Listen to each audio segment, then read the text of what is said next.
My Slováci sme takí, že pomáhame, keď vidíme to auto, alebo si každý povie, že však niekto zastaví, niekto pomôže. Jak to je? Real fact check?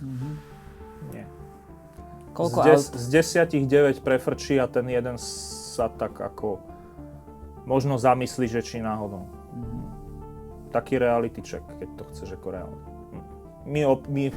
My obkročíme človeka, ktorý leží na chodníku. No ho prekročíš. V lepšom prípade do neho nekopneš. Treba sa na tým zamyslieť, že nepovedať si, že niekto pomôže, ale byť tým človekom, ktorý pomôže. A to myslím, že môže zachrániť tomu človeku ten život, keď vidíme tú nehodu. Ono je, k tomu je popisovaný aj taký fenomén. Volá sa to, že bystander effect. A v princípe veľmi jednoducho povedané je to o tom, že čím viac ľudí, čím väčšia koncentrácia nejakých svedkov je na mieste nejakej udalosti, to je jedno, niekto skolaboval, nehoda a tak ďalej, tak tým je menšia pravdepodobnosť, že niekto zavolá pomoc alebo zasiahne. A je to preto, lebo si ten človek v hlave odôvodní, že veď je nás tu dosť, to urobí niekto iný.